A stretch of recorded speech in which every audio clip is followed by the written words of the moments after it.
Hi, everybody. Welcome to another episode of Clarity Edge. Right. So, if you happen to be tuning in for the first time, please do comment. Okay. Let me know if you can hear me. Let me know if the sound works out and if everything makes sense today.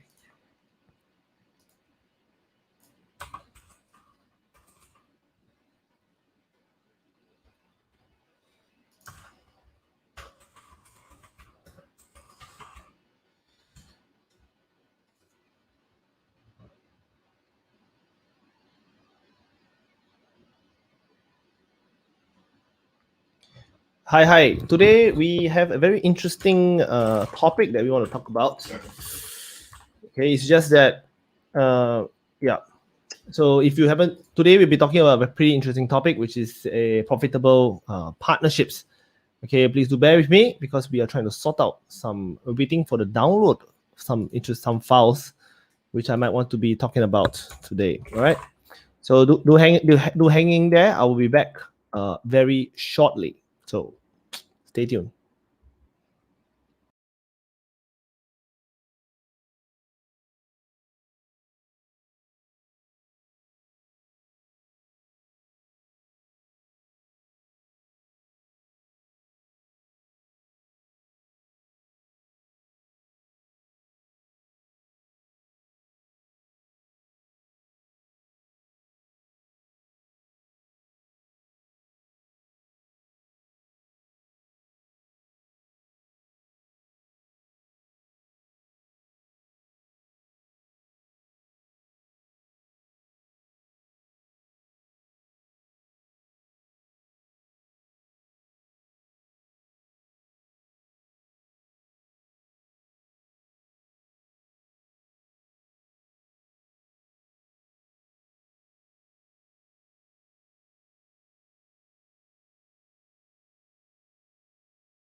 All right, everybody. Hi.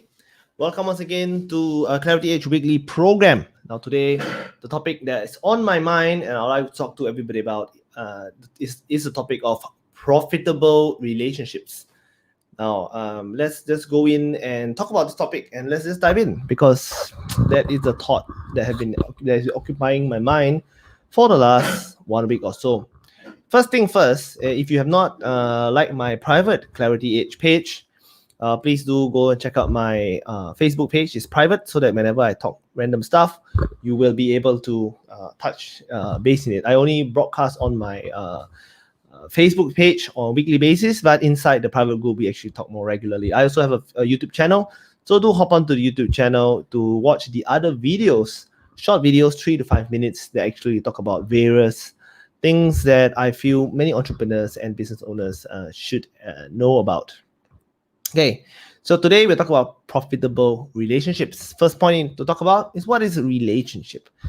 Okay, so if you look at the word relationship, okay, the word actually means, well, it comes from the word relation, right, and relate. Okay, and there are many ways to understand what is relationship.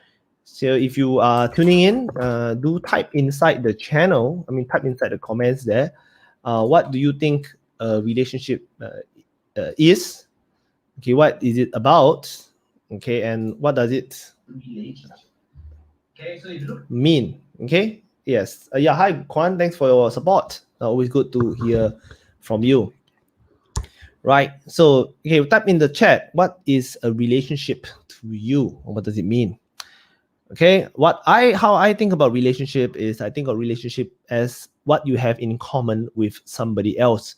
So for example, you and I, we are secondary school classmates from way back then, which means the relationship that we have is the thing that we have in common is that we used to be from the same school, or same class. Okay, that's relationship, the things that we have in common.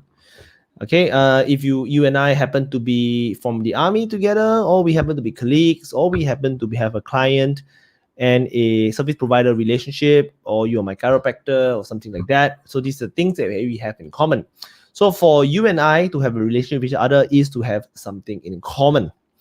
Okay, so this is the definition of relationship. Okay, so when you go out there and you build relationship with people, essentially what you're doing is that you are creating common experiences between you and them. Okay, relationship, things in common. When you have a good relationship, you have positive common experiences together. So a lot of business people, salespeople, and so on, they like to go and talk about building relationship. So when we talk about building relationship, what they actually mean is that we go out there and we create positive and common experiences together.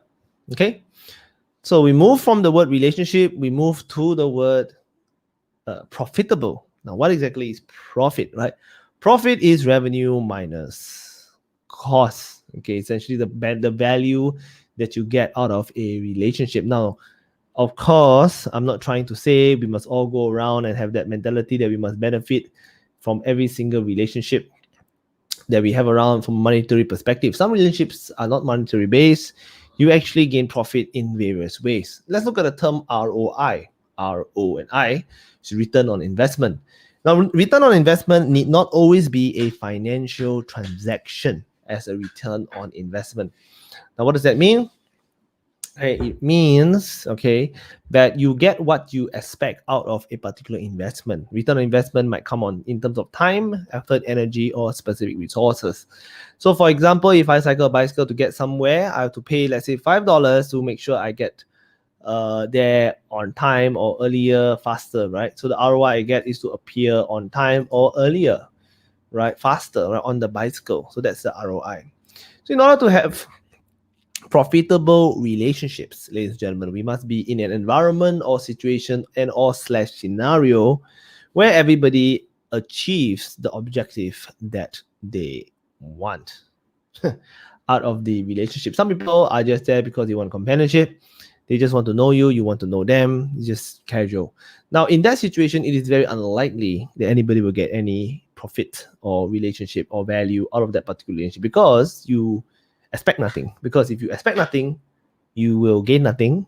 Or even if you gain something, the thing that you gain isn't what you expect. Or because you don't expect anything, whatever you gain is you can't really say it's positive or slash negative, right? So it's just a thing that you gain, all right? So back to the point, the case in point is, for you to have a profitable relationship, you must know what you want out of the specific relationship and out of the specific person. Then you can work towards it, you can add value to it, and you can create environments and situations. I will give some examples later on from my personal experience as well as my professional experience.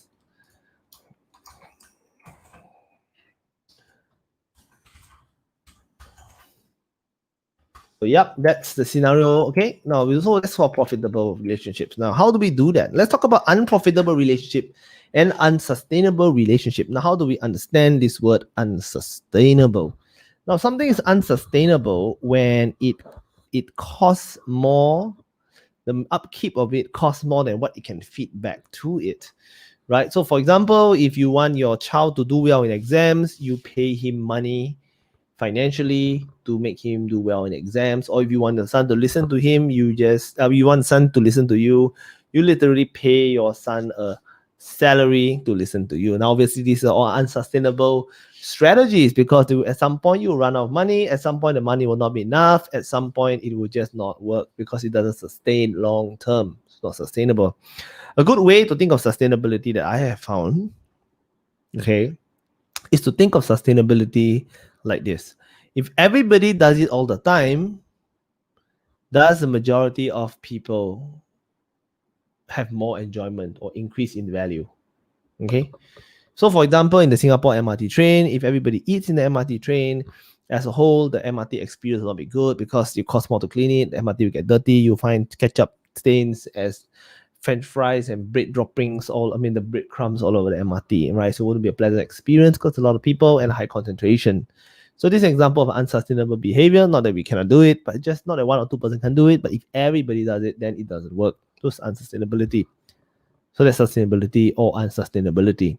So if you are in a relationship where it's unsustainable, what it actually means is that the value that all the parties getting out of the thing of the relationship doesn't match the amount of emotional energy you put inside the specific relationship, right? So over time, this relationship will just deteriorate until the whole thing collapses. So this is when the relationship is unsustainable.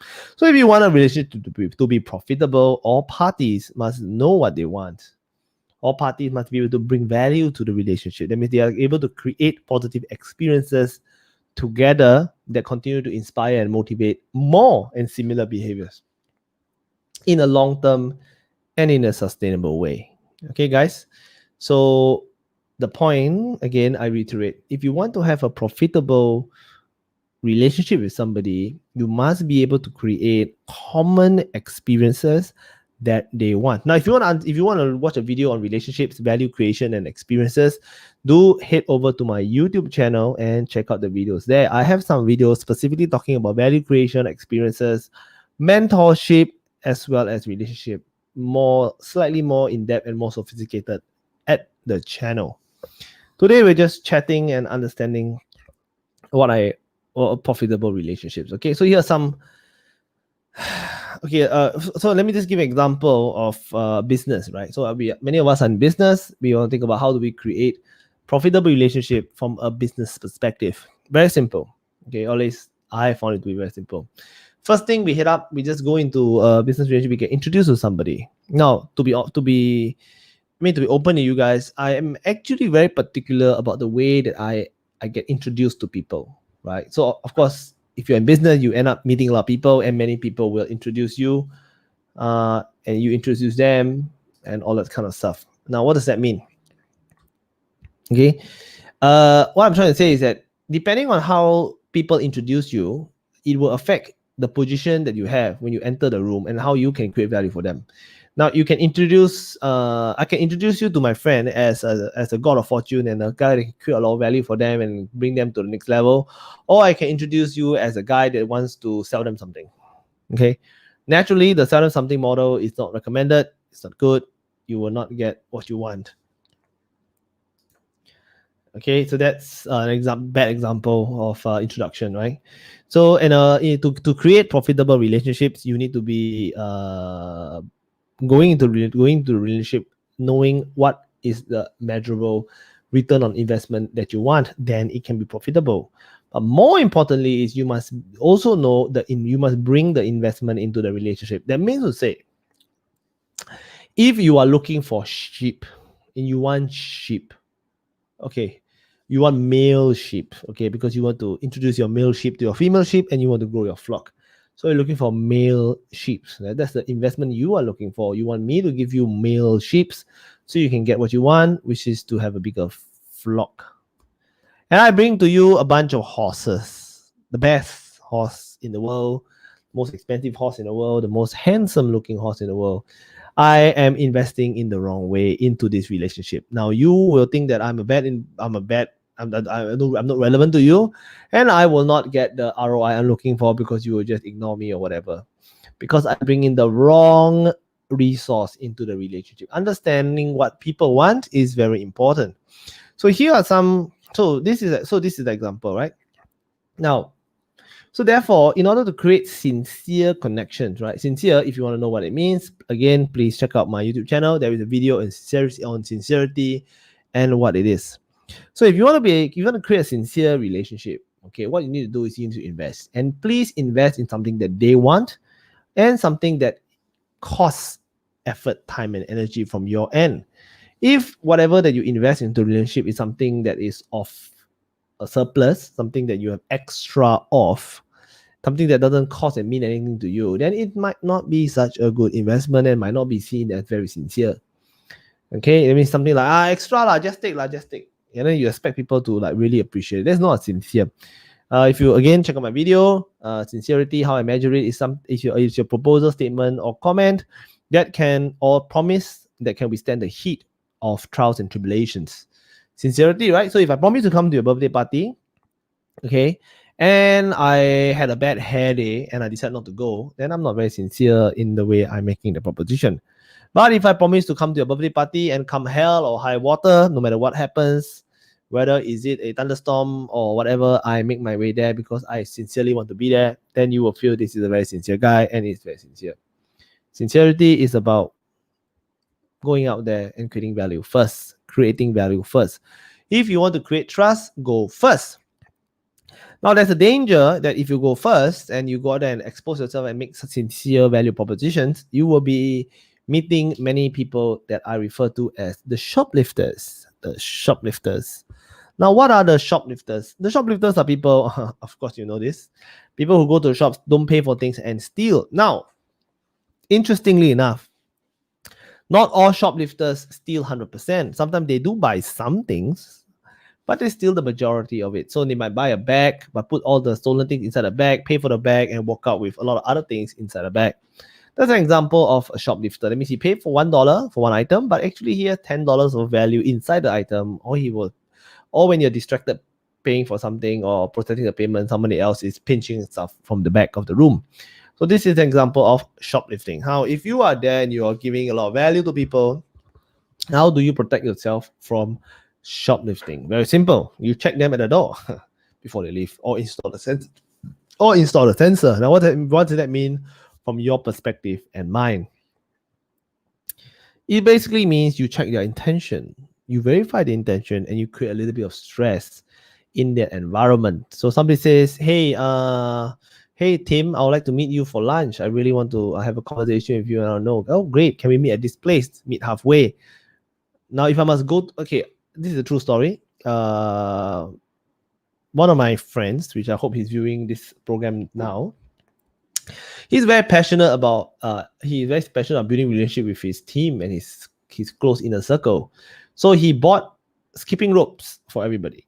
Okay, and said, I am very committed to skipping with everybody.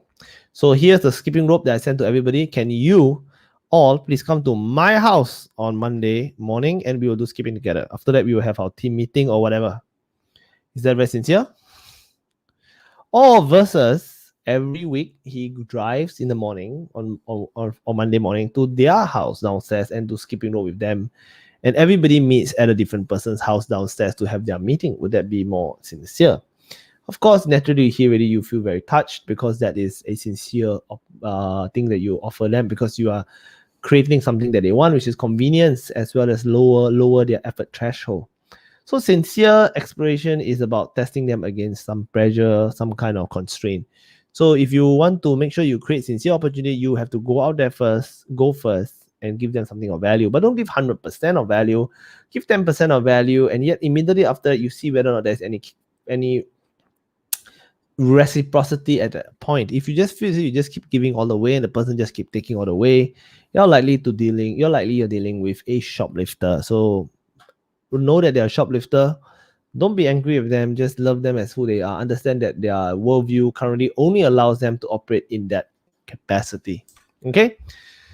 So that's the story for sincerity and how you prevent people from shoplifting you, right? So make sure you don't let people abuse your kindness. Give them a chance to prove that they are good ROI for you as well before you continuously keep investing. But make no mistake, you must always go first. All right. If you truly want to be the person that that is the right person for you, the right person, then I guess you must go first always. Never be too afraid or to be too shy to make the first move. Yeah. All right. So that's that. Now we talk about here's some tips, okay, from how you can set up your profitable relationships, how you set up. We go through a few stages. The first stages is always go first. All right. Know what they want and give it to them first, right? If you're sincere about building the relationship, but you must pick somebody. Don't go and help the whole world. Even Mother Teresa and Gandhi didn't help everybody. He only helped the most destitute and the most sick of the population. He didn't go and help the spoiled kid of a rich family, nor did he help a lazy person who just don't want to work and live on welfare. So they were very specific as well. Don't think they help everybody. They help many people, but they are all for a specific target market. Know who you want, know what they want, give it to them first in little portion, and see whether or not they are good ROIs. If they turn out to be, if they're not grateful for small things, trust me, man, they will not be grateful for the big things that you do for them. Okay, that's that. Then after you give it to them, they have shown that they're good ROI. Then you sit down and have regular engagement with them. Nothing beats spending time with the people that is most important to you. Take it from me. Okay, I know what it's like when you don't spend time with the people most important to you, just to have them disappear from your life forever. Trust me, I know what that means. So yeah, just make sure you invest time in the people that's most important to you. And when it becomes inconvenient, difficult, challenging, and expensive, that's exactly when you need to be there, all right, to build that kind of long-term and sincere relationship so that one day it can stand the test of time.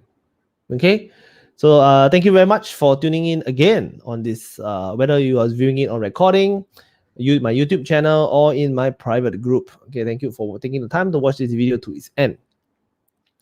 I'm very glad to be recording the 20th episode. All right, I started this little exercise since Singapore's circuit breaker, and I must say I'm truly enjoying myself with this sharing. Okay, if you do find value in this and you think that it adds value into your life, and you have some topics that you would like to be a part to for me to discuss with me on, please feel free to reach out to me, and who knows, we might do a program together on one of these Tuesdays and share different ideas, perspective, and opinions.